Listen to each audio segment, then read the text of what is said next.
하나님께서 우리 인류에게 예수 그리스도와 교회를 인류에게 가장 귀한 선물로 주셨습니다. 모두 다 구원을 목적으로 해서 주셨는데 예수님은 그 구원을 완성하신 분이요, 교회는 그 구원 이루신 예수 그리스도를 전파하고 증거함으로 인하여 믿게 해서 그 이름을 힘입어 생명을 얻게 하려는 것이라고 요한복음 20장 그 20절 21절 이하에 그 말씀하고 있습니다.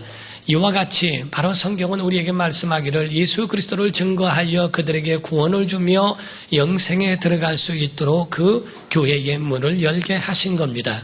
이에 예수께서는 교회를 세우셨고 성령으로 교회가 시작이 되었습니다.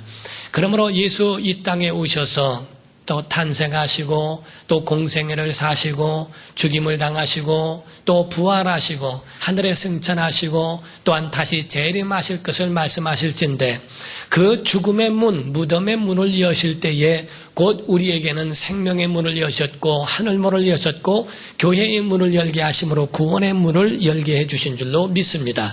그럼으로써 예수 그리스도는 교회를 세우신 이 시기에 교회의 머리가 되시며 주인이 되시며 모퉁이의 머릿돌이 되신다라고 성경은 말씀하고 있습니다.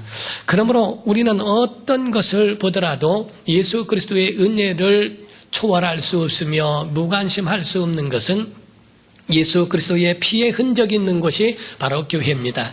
교회는 사람의 모임만 있는 게 아닙니다. 예수의 피의 은총이 있는 곳입니다. 여기에서 우리의 영혼을 씻게 하셨고 강물 흐르는 곳에서 빨래도 하고 목욕도 하고 더러운 것들을 씻어내는 것처럼 죄를 씻는 것은 예수의 피밖에 없습니다. 그 피의 은혜로 말미암아 우리가 구원을 받게 하셨고 그 피의 은총을 받는 곳이 바로 교회라고 하는 것을 말씀하고 있어요. 그래서 여러분과 저는 그 피의 은총을 받은 것에 대한 이 값진 은혜의 복음을 그 이름을 가졌음에 대하여 감사함으로 신앙생활해야 하며 끝까지 그 믿음을 소중히 여겨 지켜야 될 줄로 믿습니다. 그 피의 은혜가 넘쳐 흐르는 것, 초대교회 예수께서 십자가에 흐르시는 그 피같이 12 제자도 사도 요한 외에는 모두 다 순교를 당했습니다. 사도 요한은 끝까지 믿음을 지켜야 하고 그 복음을 고수하기 위하여 약 1세기를 산 사람이었지만 그러나 모든 사람 요한까지라도 전부가 순교자의 반열에 들어가는 것은 피의 은혜가 흐르기 때문에 그러한 것입니다. 베드로는 로마에 가서 순교를 당했으며 마태는 에티오피아에서, 안드레는 헬라에서, 또 가룟 유다 대신에 그 속에 12 제자의 반열에 들어간 마띠아라고 하는 사람도 에티오피아에서 돌에 맞아 순교를 당하는 일이 있습니다. 그 후에 사도의 뒤를 이은 그러한 후임자들, 그런 사람들을 가르쳐 속사도라고 이렇게 말하는데 그 속사도의 클레멘트나 폴리캅이나 오리겐이나 이런 사람들 모두 다 그 가운데에 순교를 당한 사람들입니다. 그들의 생활이 그렇게 풍족한 것도 아니고 그 가운데의 모든 것을 다 소유할 수 있는 그러한 풍족한 그러한 삶이 아닌데도 불구하고 그들은 억지로 죽은 것이 아니며 억지로 그 길을 택한 것이 아니라 자원하는 마음으로 기쁨과 감사함으로 그 길을 택한 것은 자기가 무엇이 보화이며 무엇이 자기 자신에게 영원한 생명인 줄을 알고 있기 때문에 그런 것입니다. 성경은 우리에게 말씀하기를 천국에 대하여 이 믿음에 대하여 증거하기를 이는 우리에게 보화와 같다. 마태복음 12장 44절에 보면은 천국은 마치 보화를 발견한 자와 같다라고, 밭에 감추인 보화를 발견한 자와 같다고 이야기했습니다. 또 45절에 보면은 천국은 마치 값진 진주를 발견한 자와 같아서 자기의 모든 소유를 팔아 그 값진 진주를 샀다라고 표현하고 있습니다. 고린도 후서 4장 7절에 보면은 말씀하기를 우리가 이 보배를 질그릇에 가졌다라고 해서 우리의 육체는 질그릇과 같은데 우리의 속에 들어있는 이 믿음에 대하여서는 정말 큰 하나님의 은혜의 보화, 그 보배를 담고 있는 것이기 때문에 생명이 그 속에서 역사한다고 성경은 말씀합니다. 사랑하는 성도 여러분, 세상에 있는 권력과 인기와 재산과 이런 모든 것들은 전부가 다 진짜가 아닙니다. 가짜입니다. 다 사라지고 없어지고 그 모든 것들은 한순간에 없어질 것들 뿐입니다. 우리가 이 형체가 이 땅에 살 때에도 이 형체가 있을진데 우린 천국 가면은 이 형체조차도 볼 수가 없어요. 그곳에는 영과 영이 마주보며 다 아는 것뿐이지 이 땅에 있는 그런 이 생에 있는 그런 것들을 다 기억하진 못합니다. 만약에 우리가 천국 가서도 이 땅에 있는 것을 기억한다면 얼마나 그게 지옥이지 천국이 되겠습니까? 이 땅에 있는 그 자녀들, 이 땅에 버림받아 있는 사람들 이걸 다 기억한다면 천국이 아니라 지옥이 될 수밖에 없을 겁니다. 천국에 가면 형제와 형제, 자매와 자매의 관계 속에서 서로가 서로를 아는 것뿐이지 그 형체로 다시 부부의 연을 맺거나 부모와 자녀의 연을 맺는 것은 아닙니다. 우리가 이 땅에 사는 날 동안에 사라져가는 것들, 그런 것에 너무 연연하고 거기에 매여 있지 말아야 한다는 것을 성경은 우리에게 증거하고 있습니다. 사랑하는 성도 여러분, 가정의 유산은 가짜인 그러한 세상 권력과 이런 것들을 물려주는 것이 아니라 참된 영원한 보화를 물려줘야 될 줄로 믿습니다. 여러분, 장로의 가정에서는 장로가 나와야 합니다. 아멘도 별로 없고, 목사의 가정에 목사가 나와야 하고, 집사의 가정에 집사가 나와야 합니다. 최소한의 믿는 자들이 나와야 합니다. 지옥의 자녀들이 여러분 자녀들에게 나오지 않기를 주님으로 축원합니다. 정말 하나님을 섬기는 믿음의 가정에 믿음의 자손들이 나온다는 그런 복된 것이 아닙니까? 우리가 카터 대통령을 알진데 그분은 대통령 임기 동안에 인기 없는 대통령이었어요. 그러나 대통령 임기가 마쳐진 다음에 그분은 얼마나 많은 일을 행했는지 모릅니다. 전 세계 헤비타트를 만들어서 집 없는 사람들에게 집을 제공해주며 많은 일들을 행했습니다. 그런 인터뷰에서 말합니다. 내 일생에 3가지 축복이 있으니 첫 번째는 예수 그리스도를 내가 영접한 것이요, 두 번째는 교회에 내가 집사가 된 것이요, 세 번째는 내가 사회에 봉사하고 그 사회에서 많은 사람들을 위하여 헌신할 수 있다고 하는 그 자체가 내게 복이라고 말했습니다. 그가 자기의 영광으로 말할진데 내가 대통령직을 갖다로 하는 자체가 얼마나 복이냐라고 말할 법도 한데, 그런 대통령직보다도 자기는 한 교회의 집사가 되었다는 것에 대하여 얼마나 자부심을 느끼고 얼마나 그 속에 기쁨과 보람과 감사를 이야기하는지 모릅니다. 사랑하는 성도 여러분, 가정에 가치 없는 것들은 관리하지 않습니다. 쓰레기에 대해서는 그거는 다른 사람의 피해가 될까 해서 관리하는 것이지 그 자기에게 유익이 돼서 관리하지는 않습니다. 그건 있어도 그만 없어도 그만, 관리하지 않아도 거기에 대하여 꼭 지키지 않아도 쓰레기는 여전히 쓰레기더미로 남아있지 않겠습니까? 그러나 자기 집에 보화가 있고 금은 보화 보석들이 있고 아주 소중한 것이 있다면 관리하고 지켜야 되지 않겠어요? 여러분, 우리에게 있어서 에덴 동산도 마찬가지입니다. 성경에 하나님께서 에덴에 두시고 에덴 동산을 지키라 하고 동산지기로 주셨는데도 에덴을 지키지 못함으로 인하여 아담은 쫓겨나는 신세가 되었습니다. 나라도 지켜야 하고 가정도 지켜야 합니다. 그렇게 지킴 받지 않는 가정 얼마나 위험천만하며 나라 없는 백성들의 서름이 얼마나 큰지를 우리는 알아야 할 것입니다. 사랑하는 성도 여러분, 신앙도 지켜져야 하는 것입니다.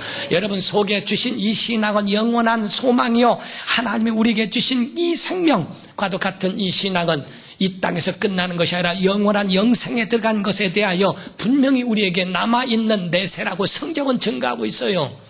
그러므로서 우리에게는 많은 유혹과 많은 시험이 닥쳐온다 할지라도 우리가 지켜져야 하는 것들을 분별할 줄 알아야 한다는 것을 성경은 말합니다.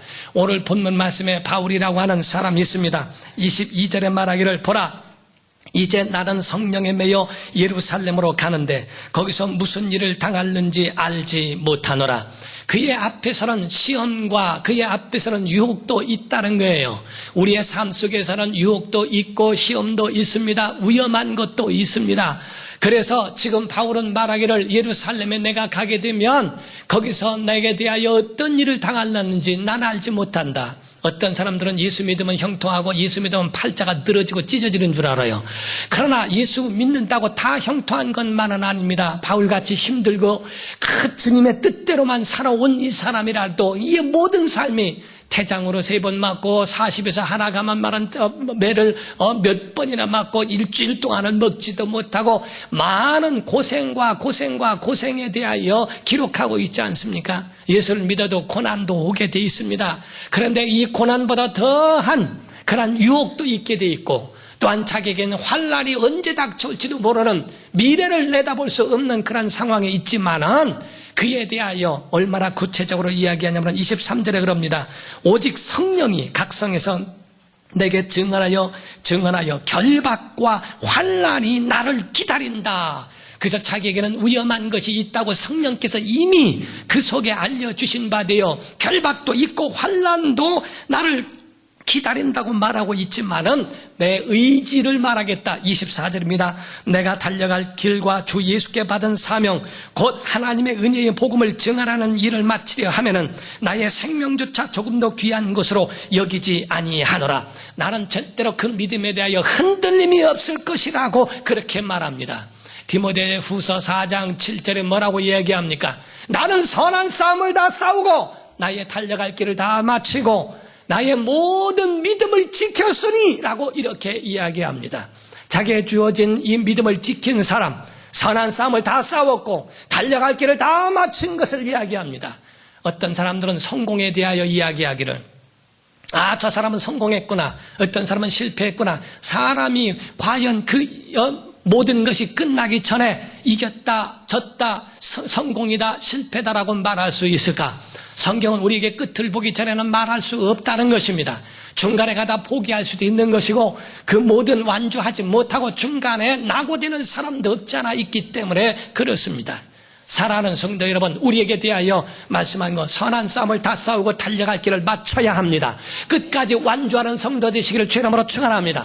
그래서 바울은 말하기를 내가 끝까지 믿음을 지켰다.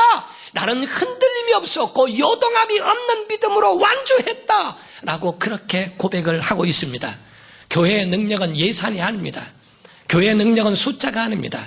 교회의 능력은 예수의 은혜요, 예수의 이름이요, 진리의 말씀이요, 우리가 예수 그리스도를 믿는 그 믿음에 바로 선 신앙이 바로 교회의 능력인 줄 믿습니다.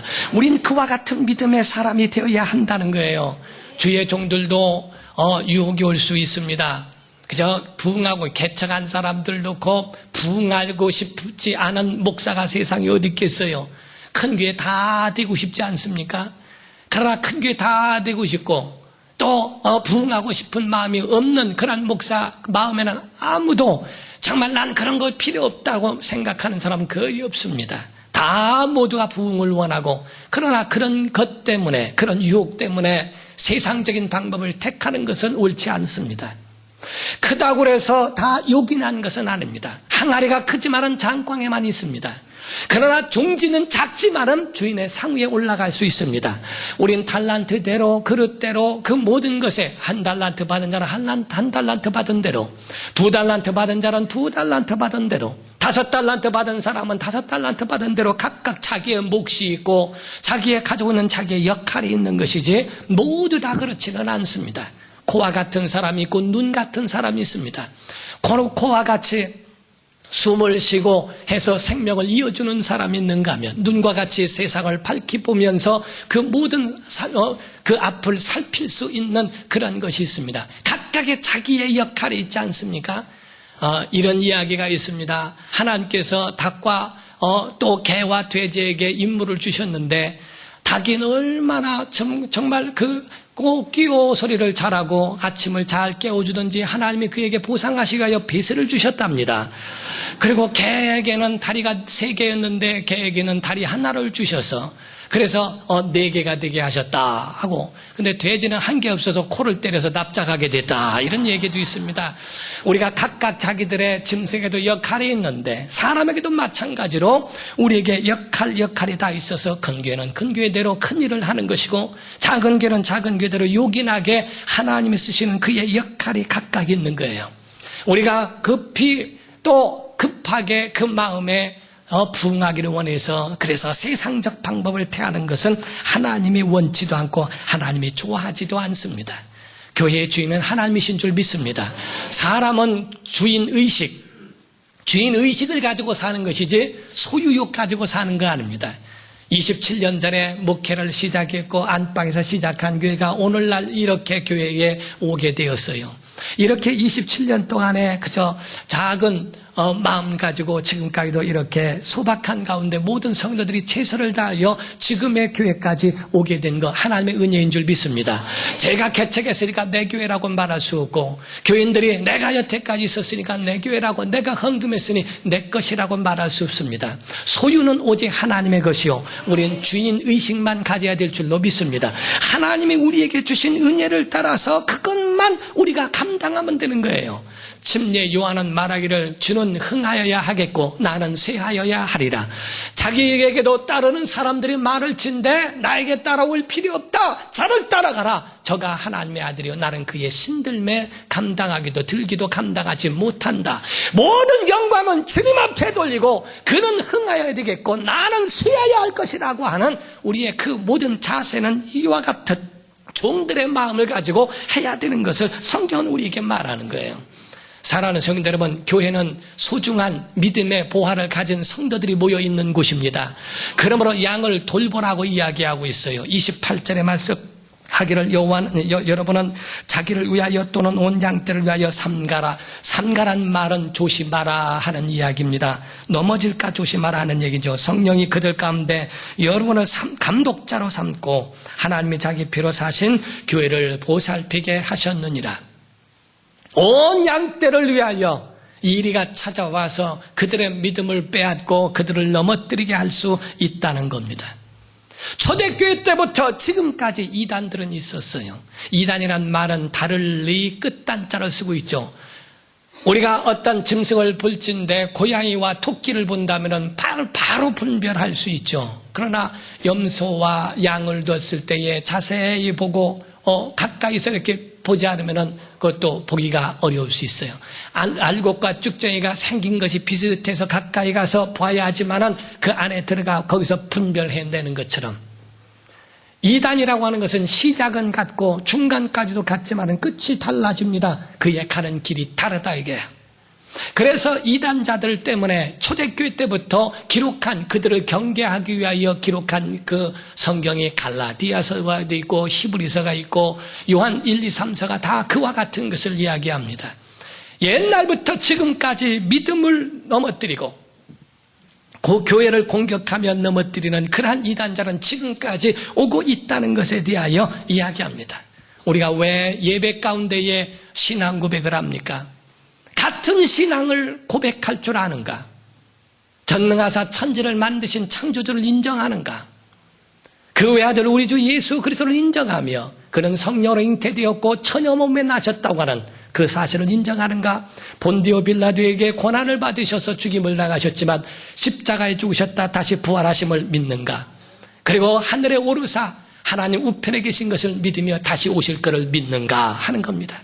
이에 대한 고백이, 같은 믿음, 같은 신앙 고백을 함께 예배 가운데 하는 것은 지금 창조하신 하나님을 믿지 아니하고 동정녀 탄생을 믿지 아니하고 십자가의 죽음을 믿으나 부활에 대하여 믿지 않는 이들도 있다는 거예요. 이 모든 것들을 인정하는 믿음의 고백 또한 바로 이단자들에 대하여 거기서 분별하기 위하여 행한 그 일들이라고 말합니다. 사랑하는 성도 여러분, 왜 마귀가 교회를 공격할까요? 그 속에 믿음이 있고 영원한 생명 있는 보화가 그 속에 들어있기 때문에 그런 거예요. 프랑스에 보면은 그 사상가 루소라고 하는 사람은 말하기를 20대는 연인에게 흔들리고 30대는 쾌락에 흔들리고 40대는 야망에 흔들리고 50대는 탐욕에 흔들리고 60대는 명예에 흔들린다고 이야기합니다. 믿는 사람들은 어디에 흔들리게 됩니까? 세상 것에 대하여 더 하는 욕심 때문에 넘어지게 돼 있습니다. 더 하다 보니까 지금 가지고 있는 것에 만족할 줄 모르고 더 나은 걸 하다 보니까 남편도 바꾸고 싶고 부인도 바꾸고 싶고, 그래서 남편 바꿉니다. 그래서 교회에서 바자회할 때에 쓸모없는 거 가져오라 했더니 남편 쳐다보더려. 하듯이 말이요. 또 거기다 말하기를 시어머니는 덤으로 드립니다. 이래가면서 그렇게 하지 말고 우리가 모든 것 세상에 있는 그런 것에 대하여 실증 느낀 거 다 이것저것 바꾸다 보면 뭐를 하겠냐는 거예요. 세상에 있는 그런 것에는 다 사라지는 것이고 없어지는 것뿐입니다. 저는 어느 프로에 보니까 어떤 여자아이가 자기를 너무너무 사랑해서 거울을 끼고 사는 것을 봤어요. 거울을 끼고 이쁘다 자기를 보고 아주 자애증이라고 그러죠. 이쁘다 그래가면서 거울을 보면서 이쁘다면 또 이뻐지고 어제보다 더 이뻐졌다고 해가면서 그렇게 얘기하는 소리를 들었어요. 자신감이 있어서 좋다라고 할지 모르지만은 그에게 한번 무너지면 그에게는 반드시 우울증이 오게 돼 있고 그것 때문에 넘어질 수도 있습니다. 사랑하는 성도 여러분, 보화는 세상 것이 보화가 아닙니다. 예수 믿는 믿음이 보화입니다. 여러분 진리로 사시기를 주님으로 축원합니다. 세상 것들은 넘어지고 다 없어지게 돼 있어요. 아름다움도 지나갑니다. 모든 할머니를 붙들어 놓고 이야기를 해보십시오. 할머니 젊었을 때 예쁘셨죠? 다 이뻤다고 얘기합니다. 한 사람도 나 못생겼다고 얘기하는 사람 하나도 없습니다. 모든 사람이 다 젊고 그 마음에는 항상 아름다움에 대한 그 모습이 그대로 있다라고 생각을 합니다. 이 세상 것들이 다 무너져 내려갈 때에 다 자기의 모든 것들 다 쓰러져 가는 것이 세상 것들입니다. 우리는 모든 세상 것 때문에 여러분 자신들이 믿음이 흔들리거나 요동할 필요가 없다는 거예요. 성경에 예수님의 제자 가운데 두 사람이 있죠. 베드로가 있고 한 사람은 가룟 유다입니다. 어떻게 보면은 가룟 유다가 굉장히 훌륭한 사람 같이 보여질 수도 있습니다. 우리가 지금에 와서는 가룟 유다에 대하여 뭐라고 하지만은 가룟 유다는 예수님에 대하여 무죄함을 말했던 그런 제자였고 예수님의 사형 집행 얻는 데까지도 끝까지 따라갔던 제자였습니다. 그리고 저 사람들을 생각해 주기 위하여 아니 이 옥합을 향유를 깨뜨려서 이렇게 허비하느냐, 가난한 사람에게 나눠주면 됐지라고 하면서 아주 자기의 말에 대하여 옳고 그른 굉장히 좋은 이야기들 같이 그렇게 말했던 사람입니다. 결국에는 예수님이 붙잡히게 되었고 사형 언도를 받게 된 그것을 보고 청소에다가 자기의 돌을 던지면서 내가 무죄한 자의 피를 팔았다 하더니 죄책감 때문에 목을 매여 세상을 등져버렸습니다. 그런데 자기의 죄책감과 자기가 가지고 있는 그런 결백과 자기의 그런 양심을 위하여 자기가 세상을 떠난 것 같지만은, 그러나 성경은 우리에게 지금까지도 가룟 유다에 대해서는 저주의 상징으로 이야기합니다. 영혼이 떠난 것에 대하여서는 예수 그리스도께서 영혼이 떠나니라, 그러나 아나니와 삽비라에 대해서는 혼이 떠나니라 라고 함으로써 그 모든 것을 다 몰수하신 것을 말씀한다면, 가룟 유다는 영과 육이 모두 다 끝나버린 사람, 저주의 상징으로 이야기를 합니다. 어떻게 보면 더 양심적이고 어떻게 보면 더 멋있는 삶을 산 것 같지만은, 가룟 유다는 바로 그와 같은 그 모습을 보이는 것 같지만은 저주의 상징으로 남아 있습니다. 그러나 반대로 베드로라는 사람은 어떻습니까? 베드로는 아주 주여파예요. 무슨 일만 있으면 주여 이 얘기를 얼마나 많이 하는지, 주는 그리스도시요 살아계신 하나님의 아들입니다. 주여 죽을지언정 주여 저들을 멸하리까, 주여, 아주 주님을 얼마나 많이 해요. 또 물에 빠질까 주여 구원하소서, 얼마나 아주 주여파예요. 그런데도 그에 대하여 어떻게 보면 자발맞고 어쩌렇게 이 사람이 이랬다 저랬다 이렇게 할 수 있을까라고 생각할지 몰라도 성경에는 베드로를 수제자라고 이야기합니다. 차이점이 뭔지 아십니까? 가룟 유다는 자기 의를 나타낸 것이었고, 베드로는 오직 주님으로만 사는 겁니다. 여러분과 저는 하나님이 보실 때에 내 의로 사는 걸 하나님이 기뻐하지 않습니다. 나는 원래 마음이 강직합니다. 나는 원래 타고날 때부터 그렇습니다. 하나님은 그거를 별로 좋아하지 않습니다. 연약하나 은혜로 사는 자를 좋아하십니다. 부드럽지만은 절대로 무너지지 않습니다. 우리가 혹이 말하기를 그러니까 치아와 혀가 있는데, 치아는 단단하고 혀는 부드럽지만은, 그러나 치아가 빠져 죽는 건 봐도 혀 빠져 죽는 건 거의 못 봤다고 그러죠. 부드러운 것은 없어질 것 같지만은 그렇지 않습니다. 강한 것은 깨지게 돼 있고 다 살아요. 갈대가처럼 그거는 뽑히지 않습니다. 바람이 불어도 흔들리는 것 같지만은 끝까지 견뎌내는 것처럼 사랑하는 성도 여러분, 우리 속에서는 하나님의 의로 살아가는 것이 믿음입니다. 우리는 요동치 않고 흔들리지 않는 믿음 가지시기를 주님으로 축원합니다. 고린도전서 15장 58절에 말씀하기를 그러므로 사랑하는 형제들아 너희가 견실하여 흔들리지 말며 주의 일에 더욱 힘쓰는 자들이 되라. 이름 너희의 수고가 주 안에서 헛되지 아니함인 줄을 내가 알미니라 라고 되어 있습니다. 우린 주 안에 수고가 헛되지 않다는 것을 기억하시고 오늘도 예배를 통하여 보시는 하나님을 기억하시고 우리 주 안에 요동치 않는 믿음으로 승리하시기를 예수 이름으로 축원합니다. 기도하시겠습니다. 이 시간에 다 같이 통성으로 기도하실 때 주여 우리에게 은혜 베푸시옵소서, 능력을 주시옵소서, 내 의로 살지 않게 하여 주시고 하나님의 주신 예수님의 은혜로 살게 해 주옵소서. 우리 간절한 마음으로 다 같이 통성으로 주여 한번더 통성으로 기도하겠습니다. 주여 도와주시옵소서. 우리 영혼을 축복하시고 우리 영혼에 한리 없는 하나님의 사랑과